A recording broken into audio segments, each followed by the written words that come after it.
Breaking చూస్తున్నాం. పొదుపు మంత్రం పాటించాలని దేశ ప్రజలకు సూచించిన ప్రధాని మోదీ స్వయంగా పాటించేందుకు సిద్ధమయ్యారు. తన క్యాన్వాయ్లో వాహనాలను సగానికి తగ్గించాలని ఆదేశించినట్లు తెలుస్తోంది. అదేవిధంగా అదే సమయంలో తప్పనిసరిగా భద్రతా నిబంధనలకు ఎలాంటి భంగం కలగకుండా చూసుకోవాలని ప్రత్యేక రక్షణ దళానికి ఆదేశాలు జారీ చేశారని సమాచారం. ఎస్పీజీ ఇప్పటికే ఈ ఆదేశాలను అమలు చేయడం ప్రారంభించినట్లు తెలుస్తోంది.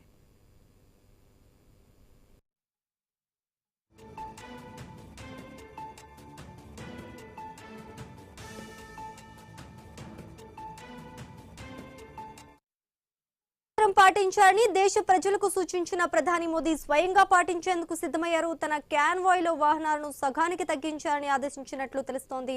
అదే సమయంలో తప్పనిసరి భద్రతా నిబంధనలకు ఎలాంటి భంగం కలగకుండా చూసుకోవాలని ప్రత్యేక రక్షణ దళానికి ఆదేశాలు జారీ చేసినట్టు సమాచారం. ఎస్పీజీ ఇప్పటికే ఈ ఆదేశాలను అమలు చేయడం ప్రారంభించినట్లు తెలుస్తోంది. ఎక్కువ ఎలక్ట్రిక్ వాహనాలను వినియోగించేలా చర్యలు తీసుకోవాలని ప్రధాని మోదీ సూచించారు.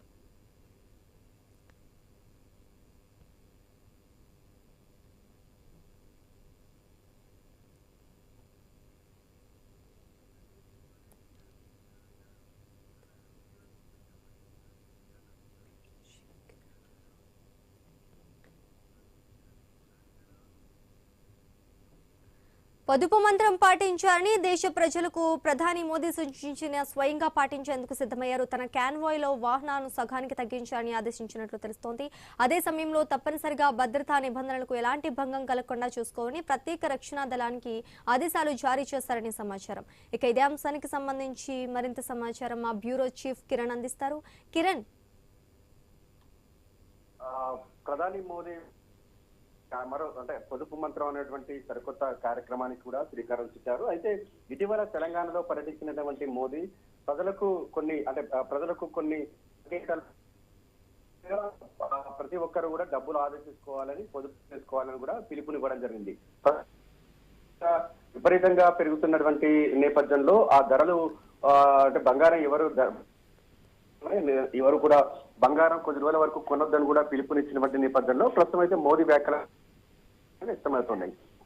ఆ చర్చ జరుగుతున్నటువంటి నేపథ్యంలోనే మోడీ మరో కార్యక్రమానికి చర్యలకు పాటించేందుకు కూడా ఇటు ప్రధాని మోదీ కూడా సిద్ధమైనట్టుగా తెలుస్తా ఉంది. పొదుపు మంత్రం ప్రజలకు కూడా పిలుపుని నేపథ్యంలో కాన్వాయ్ లోని వాహనాలను కూడా అంటే భద్రత పరిస్థితులు అయితే మనం ఉన్నాయి. ఇప్పటికే తప్పనిసరి భద్రతా నిబంధనలకు భంగం కలగకుండా కూడా ప్రత్యేక రక్షణ దళానికి కూడా ఇప్పటికే మోదీ ఆదేశాలు అయితే జారీ చేశారు. ప్రధాని ఆదేశాలు ఎస్పీజీ అంటే ఆ ఆదేశాలను అమలు చేయడం కూడా ప్రారంభించినట్టు కూడా తెలుస్తోంది. మరోవైపు ఇప్పటివరకు మనం ఇప్పటికీ ఇంకా దేశంలో పెట్రోల్, డీజిల్ కొరత ఉన్నటువంటి నేపథ్యంలో ఇరాన్ యుద్ధం సంబంధించి చాలా గ్యాస్ కష్టాలు కావచ్చు, ఇటు పెట్రోల్, డీజిల్ కష్టాలు కూడా చవి చూసినటువంటి నేపథ్యంలో అంటే ముందస్తు చర్యగా కూడా ఇటు ఒక పిలుపునివ్వడం జరిగింది. అంటే ముందు ఇటువంటి విపత్తులు ఎదురవుతున్నటువంటి క్రమంలో కూడా ఇటు దేశ ప్రజలు ఇబ్బందులు కలగకుండా కూడా ప్రత్యామ్నాయ ఏర్పాట్లు చూసుకోవాలని కూడా ఆయన పిలుపునివ్వడం జరిగింది. వాహనాలకు చెక్ పెట్టి ఎలక్ట్రిక్ వాహనాల వైపు మళ్లాలనేటువంటి ఒక పిలుపుని కూడా ప్రధాని ఇవ్వడం జరిగింది. ప్రస్తుతం అయితే ప్రధాని వ్యాఖ్యలు కొంత ఆలోచన చేస్తున్నప్పటికీ కూడా ధరకు సంబంధించి కావచ్చు, కొన్ని ఇతర అంశాలకు సంబంధించి భిన్నాభిప్రాయాలు అయితే వ్యక్తం అవుతా ఉన్నాయి. Sreeja, right, thank you for the update Kiran.